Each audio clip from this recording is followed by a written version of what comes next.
Hello and welcome to episode 137 of the Rollo and Slappy Show. Today is March 25th, 2019. I am Rollo McFlugel, and with me is Slappy Jones 2, and we are both from McFlugel.com. The show notes page for this episode is McFlugel.com/137, where you'll be able to find some of the links to the things we talk about, as well as ways to check out our sponsor, LibertyMugs.com. And pretty soon, there's going to be a pretty fun option on at least some of the things over at Liberty Mugs. So be on the lookout for that announcement. I think everyone's really going to like it. So with that, I'm going to hand it over to Slappy, and he's going to introduce our episode topic. Thanks, Rollo. Thanks, everyone, for listening. We are checking hot. We're going to an Audible, Plan B. We were the latest. Guests. Yeah. But we were the latest victims of Dark Tom Woods. Yes. Or at least, actually, no. That fits right in with our topic today. It was Dark Tom Woods. There's no doubt about it. Absolutely. Yeah. But the thing is, I mean, we're not so bad at podcasting that we didn't delete an episode. Let's just get that out there. We didn't do that, and I don't believe we've ever done that. Nope. That has never, ever happened in the history of the Rollo and Slappy Show. I would love for all the other podcasts out there to kind of do a roll call, and we can see all the people that have never had an episode of theirs deleted.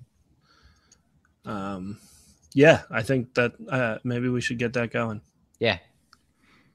Hashtag better than mediocre podcast. Makes sense. Yeah. So anyway, we had guests on today, but we don't because of some issues with the software due to Dark Tom Woods. So we are kind of going on the fly here. As you know, we usually have a well-prepared, well-researched podcast. Today, we're just going to kind of shoot from the hip and go. We never do that. Right. Well, we are today. So anyway, we're going to talk about, I guess, conspiracy theories. Since we're taking shots at other podcasts, we might as well go all the way because they're very serious in their conspiracy theories. And so we'll start there. It's kind of annoying. And I know Rollo talked about some things in the news recently, before we started recording just a second ago.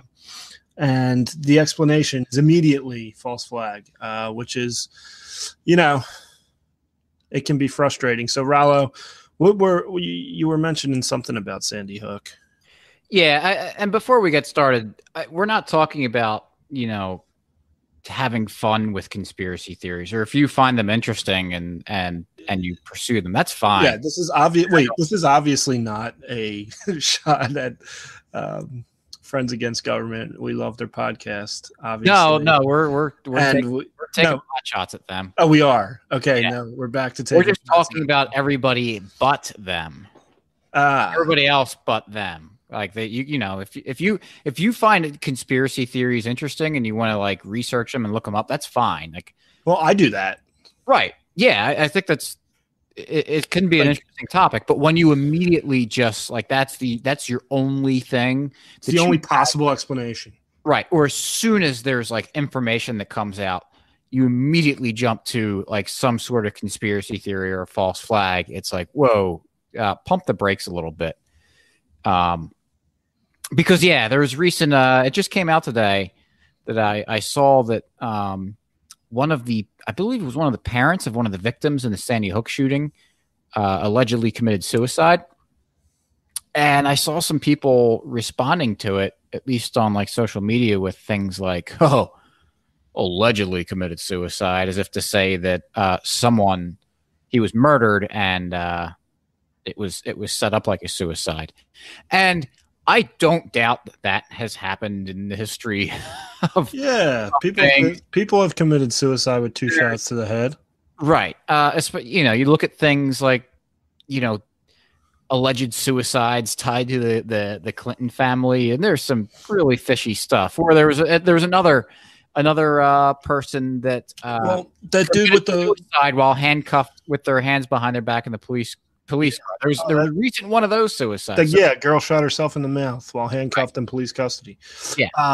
And yeah, no, and how about the one that's kind of weird too? And they don't say it was suicide, but the guy who potentially may have leaked those emails to WikiLeaks. His name? Seth Rich. Yeah. They called it a robbery, but nothing was stolen, and he was dead. Typically robbers don't want to murder on their hands. They just want to take your stuff. Right. It just doesn't add up. And because they didn't take his stuff. So I don't know anything about, because I didn't read any of the stories about this father from Sandy Hook. So the story could be fishy. Because there's know about it till you told me. Because like we said, the Seth Rich thing, the girl committing suicide by shooting herself in the mouth while handcuffed. Yeah. I mean, these things obviously have things that don't add up. And so when you can take all the information that's being given to you and compare what would be a reasonable expectation of what your sort of conclusion to be what happened, and then compare that to what the media or the government or whoever else, figure of authority is telling you, and they don't square up, then say, all right, something isn't right here. But that doesn't give you license to immediately just assume that every time, because the government and the media has lied in the past, that therefore every time everything is a lie now. Because, hey, I don't trust the media at all. Right. But you know what? Let's assume for a second that maybe the Sandy Hook shooting actually happened. So that's really heavy. What happened, or any sort of thing like that. That's a really heavy thing to be on someone, especially a parent of kids, young kids. And so it's, again, without knowing it, because someone might come back and send me a link to a story where it shows that, hey, this is really messy, something really weird's going on here. Then okay, but I'm picking on this and picking on these people to do this, because this isn't the only time. This isn't an isolated case where libertarians. It's every time. Because I was kind of scrolling through some, or I saw today there was an old article, that I'd written a couple of years ago that got a few hits, and it's and we'll link to this in the show notes page, but it's called "Some Libertarians Completely Lack Empathy," and this was back in November 16th, 2015, and I think this was after the Charlie Hebdo shootings, and actually, this isn't so much about conspiracy theories now that I'm reading about it. It was after one of the shootings, and this wasn't Charlie Hebdo. I don't know what shooting it was, but it was somewhere, one of the shootings in a terrorist attack in France. And the initial reactions out of people, libertarians, was, oh, how's that gun control working out for you? And it's one thing to kind of say that like to other libertarians, but when it's being directed at people who might be affected by it, I think that's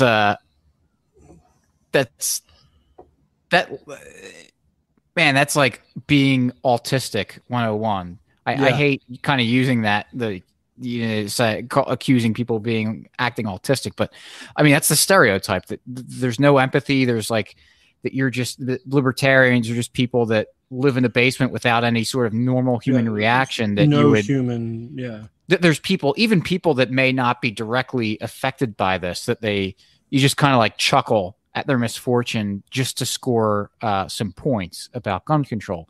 And, and I get it. People are going to turn around and say, well, this is why we need to ban guns. And that's when you say, no, this is not a good reason to ban guns, and say, hey, this was illegal anyway. The whole night, go for it. Go with the good arguments for it. But to preemptively just to go on the attack like that for that, man, just let the blood dry up a little bit first. And and that's kind of different from what we were initially talking about. But there's other anytime that there's some sort of shooting, the initial before we have any sort of information, all you hear that there was a shooting, and people's reaction, very publicly, or libertarians, some, not all of them, but some of them, their very public reactions are, well, this was an inside job. This is a conspiracy, blah, blah, blah, without any sort of knowledge on anything. Yeah. And it just makes you look like such a jerk. And, Yeah, and guess and what? They're wrong a lot of times. Because guess what? Guess what? I know that the government's really, really evil. And has done false flags. Right. And they do a lot of bad things. But guess what? Being evil is not something that is only happens in the government. There are plenty of private actors that do evil things, or they snap. Maybe they're on, like, they get toked up on prescription drugs because that's the medical field's way of solving mental problems. So they just give them all sorts of things. So maybe it's not just a pure evil thing, but there are people that do horrible things in this world that are not government agents. Like, let's accept that. It's happened all throughout history, and it continues to happen today. Right. So let's kind of use Occam's razor a little bit and say, hey, well, what's the simplest solution, or the simplest explanation for what happened here, before coming up with some really convoluted thing about what happened. Like, and the Christchurch shooting was another thing. This recent one in New Zealand, where this one was actually live streamed, and people wore it as a bat. Yeah, it's disgusting. And I did not watch the video, and I have no interest in watching the video. You know what? I just take a side story, but back in like 2003, maybe 2002, there was a reporter who was beheaded in the Middle East. Mm-hmm. I can't remember his name, but I saw that video, and I can still see the images in my head, like, clear. That was really a tough thing to watch. People said that was fake too. Very confidently were saying, this is fake. This is fake. It's like, that was brutal. And man, that was not fun to watch. And I was young, and you think you can handle anything, and you watch that, and you're just like, man, it shook me. You feel dead. Yeah. It was not fun. I don't enjoy that kind of thing. And people are different. They have different tolerances for those kinds of things. Sure. Someone on Twitter brought up a pretty good point, specifically about the Christchurch shooting. And she said something like, well, it's pretty upsetting to me, or weird, or disconcerting, that people are so confident that they believe they can tell a fake shooting like that from real shooting. Yeah, that is weird. You've been around a lot of shootings like that? Yeah, or do you like to go and watch that kind of stuff? I don't know how healthy that is. Yeah. to go out of your way to watch, people get that. You can watch a video and determine pretty quickly if you think that people just getting slaughtered is real or fake. Now, there's something, obviously, you could tell, if it's really obvious, okay, but I mean, this is not something, the Christchurch shooting or any of these other ones, it's not exactly a slam dunk in the least bit to say that these things are staged. So it's kind of like, man, take a step back and consider what you're doing when you're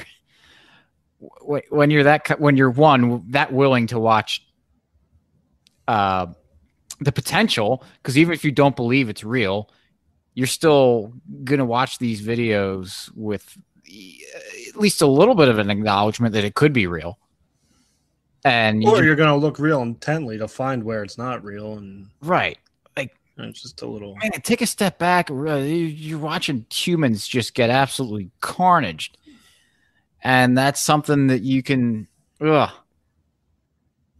don't know. And again, maybe I just have I'm more squeamish than other people with stuff like that. But like you were saying, even I remember I read an article about I think it was somewhere in the Ukraine or something, somewhere in Eastern Europe, with these guys went on this like murderous rampage, and it was like really terrible ways of killing people. And even just reading it, like it still makes me uncomfortable thinking about it. Yeah. So if you're that desensitized to that kind of thing, I'm not saying that it's going to, cause you to do anything terrible, obviously, but I mean, I don't know. I would just take a step back and think, is this a good thing that like I can consume this kind of videos and pictures and stuff and not be affected by it? I mean, there's a normal, I think it's a very normal human reaction to be made very uncomfortable by that kind of stuff. Yeah. And you brought up a good point too. Outside of that, just about trying to keep a conspiracy, like without it being found out, like with the with any sort. Because Sandy Hook was another one we were talking about at the beginning. That if this is staged and these are all crisis actors, like that's not an insignificant thing to pull off. Do you want to talk about that a little bit? I mean, just think of what would have to go into that. First is going to be planning. I'm sure there'd have to be practice runs, and I guess they could. Yeah, I mean, I don't know what people would say. You put them out in the desert in Nevada or something where no one's around to practice. I don't know. But then there's a lot of people who need to keep their mouths shut. There was a lot of kids involved. Like, if the kids are crisis actors, what are they living in, like a government bunker somewhere their entire lives, and they're rolled out for the next acting? Like, I don't know, because wasn't that one of the things that was happening with that? There was something in Pakistan or Afghanistan or India. What was it? Peshawar, yeah. Be careful with the name you say, because we'll get our website. What name? I don't know what you're talking about. Yeah, we'll get our website threatened to be shut down again. Yeah, but it was a kid on a poster that they put on. I guess it was a protest or a rally or something. Mm-hmm. And instead of thinking maybe that person Google imaged something and printed out pictures, people thought, "See, crisis actor." That'd be really kind of weird to be shipping these kids all over the world, Right. And there's, I mean, I forget which shootings it was, but there's people like to post side by side of this one girl. Yeah, I know who you're talking about. And it's like, all right, well, some people kind of look similar. And then even the Las Vegas shooting, what was the guy's name? I don't remember any of their names, man.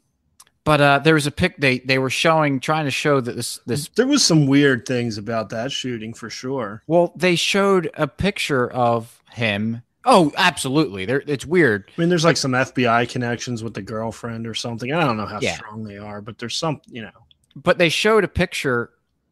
What was his name? Was it Richard? Sounds familiar. Steven? Yeah, Steven. I don't know. Begins with a C or something. But they showed a picture of him, or a picture of a guy because his girlfriend was Asian, with an Asian woman. It might have been in Vegas. Paddock. Yes, Stephen Paddock. They showed a picture of him, or of a guy with an Asian woman next to him.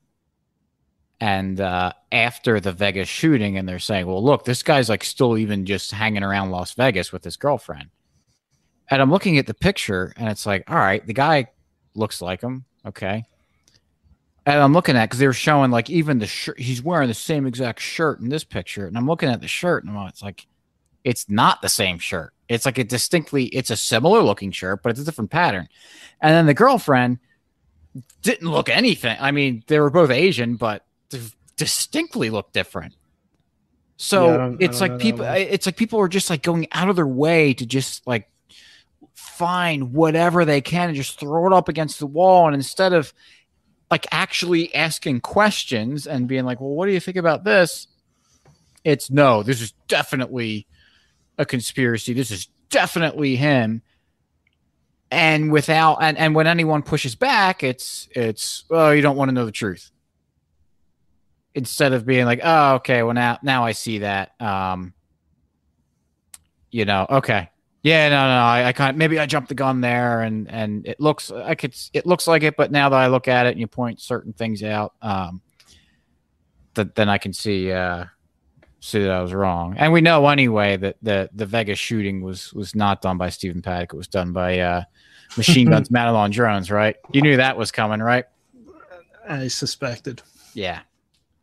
Actually, the real story was it was just everyone got run over by tractors. Was that one of the theories floated? Mm-hmm. It is now. Yes. No, another thing, I don't know, pivoting off these is the problem with collectivism, right? Like, and this isn't really in the same vein. This is more for the normies. But if I didn't read the whole manifesto, I read little bits and pieces of the New Zealand guy. Oh, okay, yeah. Did you see any of that? Yeah, I was getting little like bits and pieces fed to me. Yeah, so he was talking a little bit about doing this for revenge against Muslim attacks in Europe and immigration and culture stuff, whatever. And he mentioned a girl who was killed, I believe, in Stockholm. I can't remember her name either. I'm not good with remembering names these days.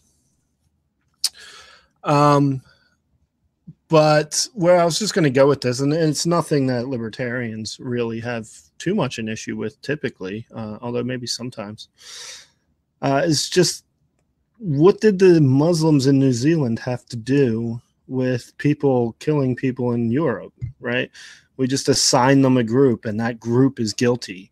And you hear it all the time, even talking to Christians, Catholics about the Middle East. Like, we have to stop evil. Well, ISIS is evil, therefore we must bomb the entire Middle East. And it's a never-ending cycle, because now, I mean, there are Muslim extremists, clearly. Would it be is it too hard to imagine that there could be a retaliation for this attack somewhere? And, when they give their reasoning, it says for the bloodshed in New Zealand. And then someone else will respond to that and say, this is for that. And this is just a never ending cycle of collectivism. And do you ever see an end to this? I hope so. I mean, really, I don't know. Yeah, I mean, I know exactly what you're talking about. And like, think about when 9/11 happened. Right. And Scott Horton talks about this all the time. We were all busy watching Seinfeld, not even knowing what was going on in our foreign policy. Then this happens, and everyone immediately goes, we have to kill all the Muslims. Right. And so we do. And then they respond, and they say, this is because you're drone bombing our weddings. And then the New Zealand thing happens. It's just going to be a never-ending cycle. It won't end. This is a never-ending war. Yeah, because every time there's, and this is like the kind of the argument that a pacifist kind of makes, is that that as you're getting beat up, imagine someone kind of mugging you. Someone attacks you and starts beating you up on the street. When you fight back to defend yourself, even though you would be totally justified in fighting back, the fact that you're fighting back is kind of the feedback that the attacker needs to continue fighting a little bit within reason. I mean, if you can overpower him or something, or make it so that now he's he's getting threatened more than he wants to, he might back off. But if you're in a fight with someone, that retaliation, even though it's justified, kind of in the attacker's mind justifies that, well, now I'm kind of defending myself.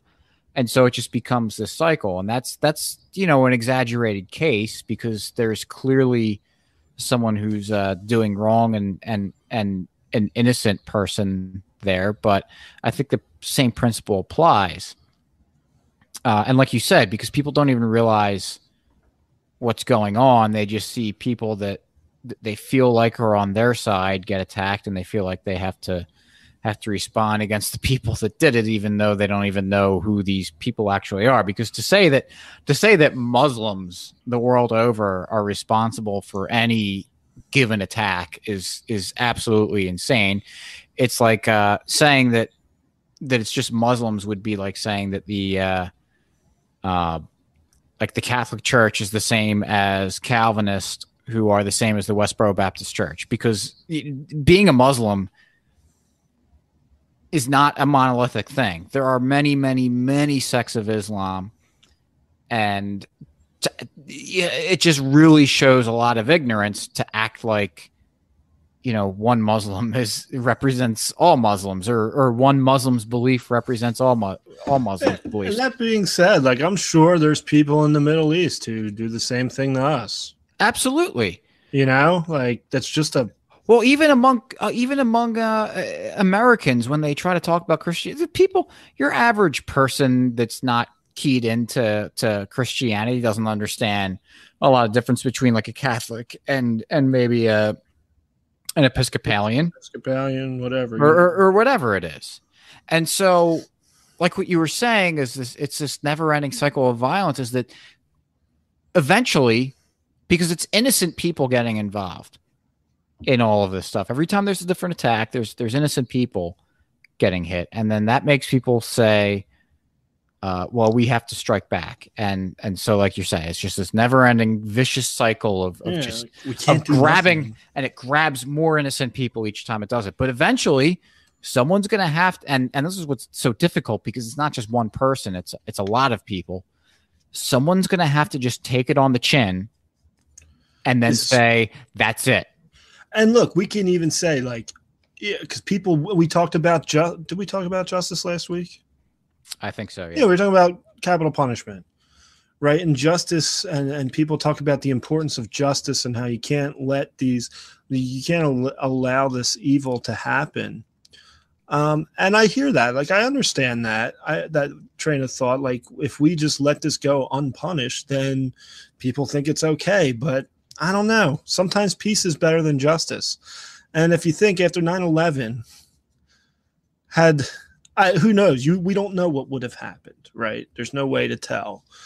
But if instead of waging the wars the United States did, if they just said, wow, let's pull back our bases because this is obviously causing trouble, because bin Laden said it. You could read was it the bin Laden's letter to the United States or to America or something like that, it's titled, where he lays out the reasons why he felt they needed to do this attack. And a lot of it had to do with bases all over the Middle East. And the United States was kind of siding with them when they were fighting the Soviets. Right. For the same reason.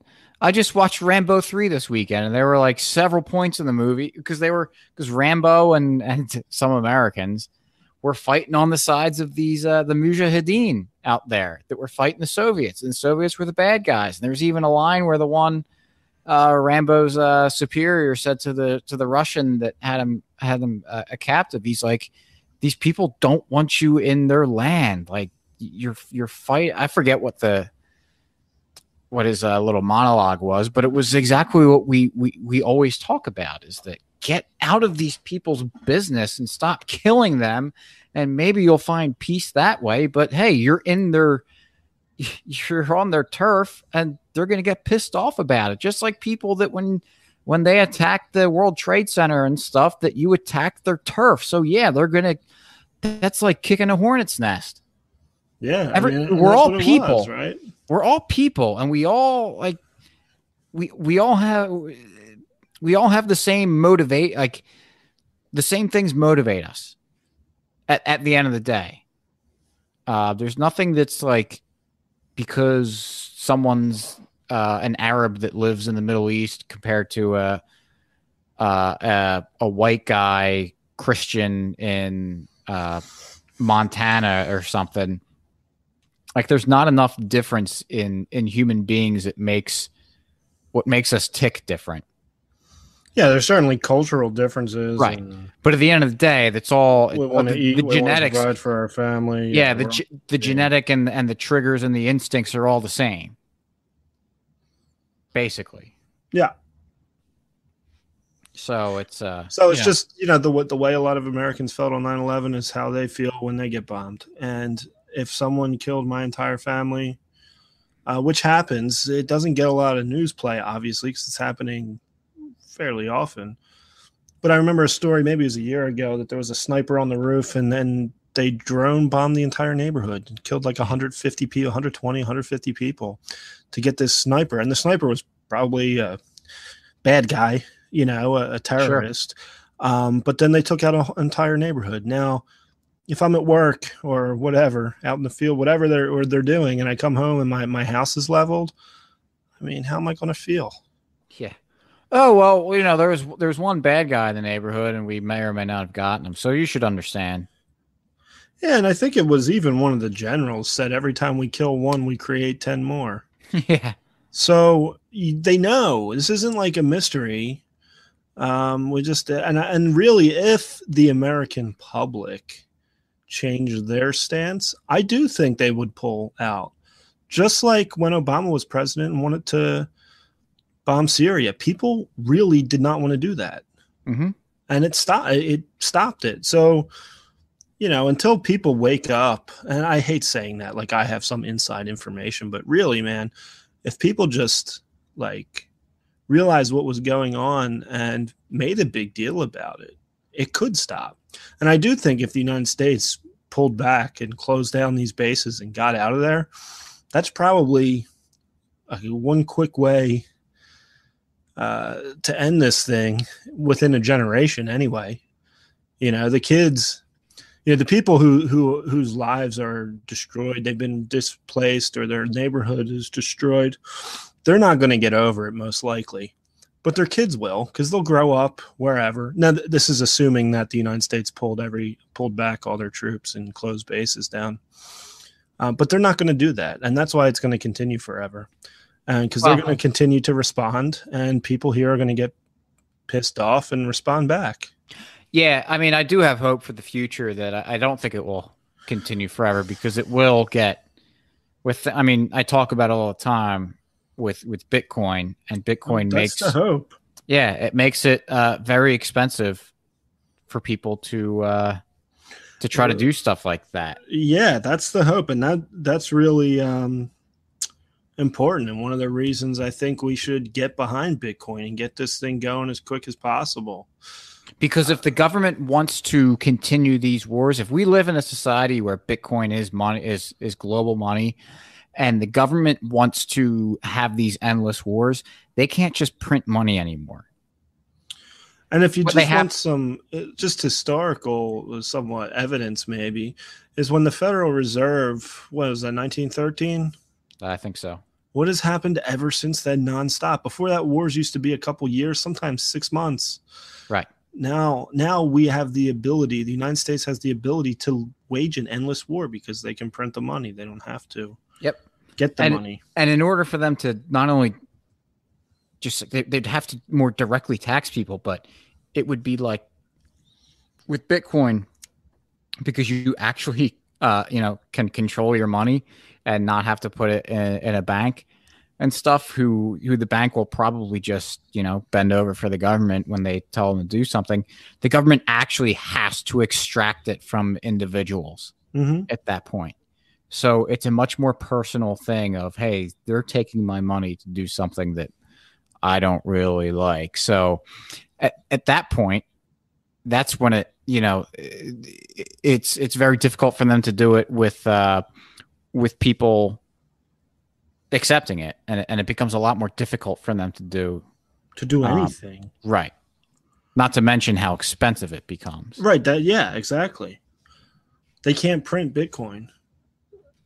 That's right. I mean, you could do an IOU, but eventually it's like, all right, well, they're never going to pay me, so I'm not going to take that. Right. Yeah. So I think there is hope. I think there's great hope. It's frustrating that we're sitting there and having to wait for it. And that's why a lot of us are so ornery.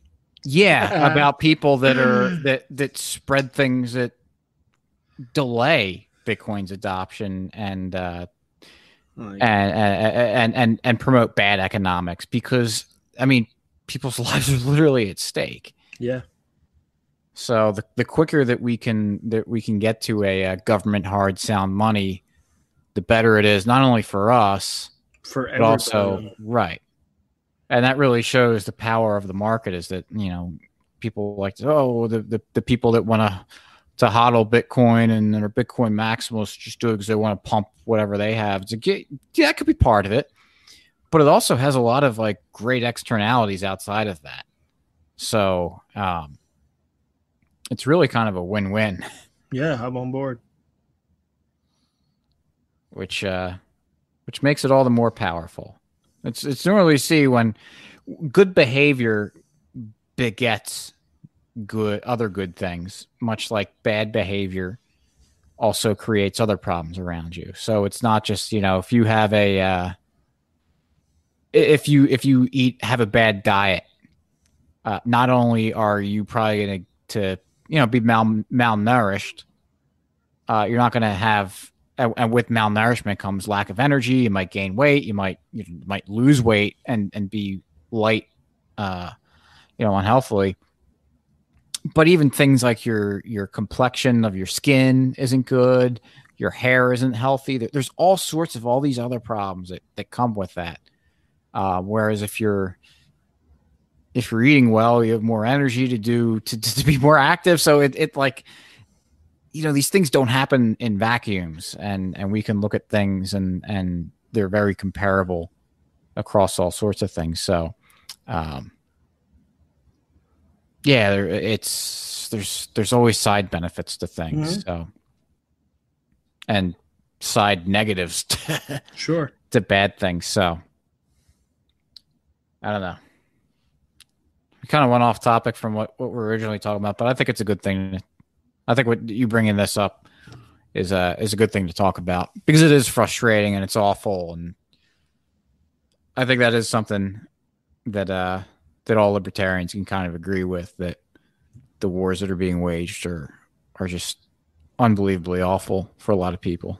Yeah, I mean, we're not even talking like, I know a lot of civilians died in World War I and II, especially certainly in World War II. But you had armies fighting on a battlefield. Now it's like civilians. Like, you go to work and die. I mean, go to your church or your mosque and die. Like, yeah, it's frustrating. It's sad. Yep. So I don't know. I don't know what the answer is. Bitcoin. Get the troops out of the Middle East would be a good start. I agree. So we got all the answers here. Just tune in, Donald. Yeah, just listen to us.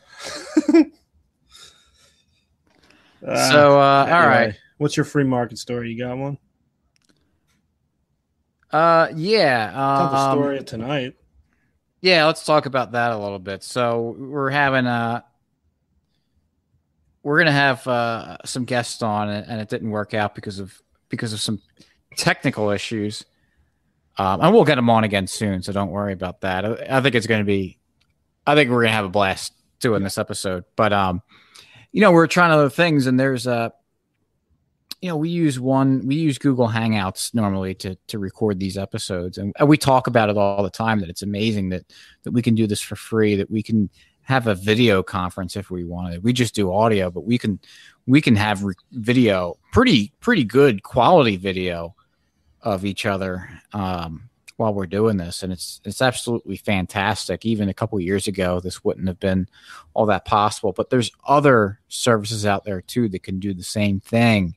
So you're not just limited to one option. There's Skype, there's Zoom, there's Anchor is a podcasting service that kind of built all this in, and there's pay versions of some of this stuff, but a lot of it's available for free. And, it's absolutely amazing And maybe one of these or a couple of these maybe solve some problems that make it more reliable and better quality, and that pushes the other ones to try to stay relevant because it's man, it's like an NFL roster. If you don't produce anymore, someone's taking your spot. And it's the same thing with these kind of services. And you could talk about how, maybe Google and some of these other companies that operate these businesses aren't always on the up and up and do the right thing, but they're still producing some pretty fantastic products. So it shows that despite being in bed with the state, a lot of times they're still beholden to the consumers in the market. And if they're not satisfying them, then a lot of their business just evaporates. Yeah, pretty cool that we had issues with one and could try another. Like, yeah, I didn't even have what did we go to Zoom? Yeah. So you sent a link, I downloaded it. It took about 7 seconds, and I was on. Well, and it was funny because someone at work today was talking about how he was had to do TurboTax to do his taxes, and he had the software on a CD, and he didn't have a CD drive on his laptop, and he had to buy an external one. But that's like, and I didn't have the heart to tell him, like, you probably just could have gone online and downloaded it with the whatever key you had. Right. But I remember, not that long ago, if you wanted software, you had to go buy a box at the store. Yeah, buy a box with the CD in it and install it. And then sometimes it took actually kind of a while. Now you just go on the place's website. A ton of software is free nowadays. Software that would have been probably fairly expensive several years ago, or just not really available. And you just download an executable file, open it up, and you're rolling in not very long. So it's pretty amazing that they're able to deliver this stuff and also produce it without having the clunky old things. So right. We can only imagine what's going to happen. You look at the last 10 or 15 years of how much development there's been. You can only imagine what the next 10 or 15 years are going to bring. I can't imagine. Yeah, it's funny to think about it. We think we know, and we're going to laugh at this technology not that far in the future. Well, and we can kind of guess or imagine what it's going to be like, but it's all based on what we have right now. It's funny, look at old movies and how they they made futuristic movies and what it's going to look like, and you kind of laugh at it because of how much they get wrong, but sometimes you get some things that are right, but the same thing is going to happen to us. Yeah, even just think of we talked about this before, but cell phones. Like, first cell phone I got was probably 2002, and it was that Nokia. I don't even know what model it was, but it had. Was it like the silver? Was that like the silver one? I don't know. It was just like had a keypad and didn't have a color screen even, and I could play Snake. That was the game I could play. And that was 2002. When did the iPhone come out? 2008? Something like that. I mean, the amount of development in that short period of time is absolutely insane. Yeah, I remember like the Blackberries that had the little scrolly thing. Yeah. Oh, like that was the amazing. And BlackBerry, do they even really exist as a phone company? They were made by Qualcomm, who's a pretty big company. They do other things, but BlackBerry as a phone, I don't think so. I mean, maybe, but I don't know. Or at least they really, really lost their market share. Well, certainly for cell phones. I think they do other things where they're pretty big, but because I know Qualcomm's still around. Yeah, definitely. I do see that name a lot. But that was the big thing. When I was a senior in college, our coaches got Blackberries, and they were all pumped. And those phones suck. Not that many years later. Just like if you looked at the original iPhone compared to the iPhone today. Oh, yeah. Or all the Android stuff, So, anyway, who knows what the future has? Absolutely. So with that, again, Show notes page for this episode is mcflugel.com/137. I'll probably throw a link or two up there to reference some of the things we talk about. And also check out libertymugs.com. You still have time to help me pay that $10,000 ransom to that CIA when agent is that due? emailed me. I think sometime in the middle of April. Okay, so you do a couple weeks. Yeah, so all right, and there is $100 mug. You can show off to your friends that you're wealthy. Yeah, just buy 100 of them, and you'll help us reach our 10,000. Wait, 100 times 100 is 10,000. I think we had this problem last episode when I tried to figure out 10,000 divided by 100. But I mean, you could also just buy 10,000 of those mugs just to be safe. You could do that too. Yeah, I think that's what you should do. Probably. I mean, that's preferred. Yep. But the other thing about it is, like we were saying, you get to show all your friends how wealthy you are. And there's nothing more important than that. Uh-huh. And we're libertarians. Yeah. Show them all the money you make from your Koch brothers paycheck. Check out Liberty Mugs. Tom Wood or Dark Tom Woods. Once again, you foiled another podcast, although not as much as the other one that other podcast. It just got deleted. Yeah. I mean, talk about piss poor management of a podcast. Just, I don't even know how they managed to get any podcast out. Yeah. I'm just going to say no comment on this one.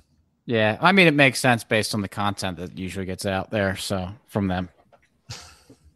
So I mean, but whatever.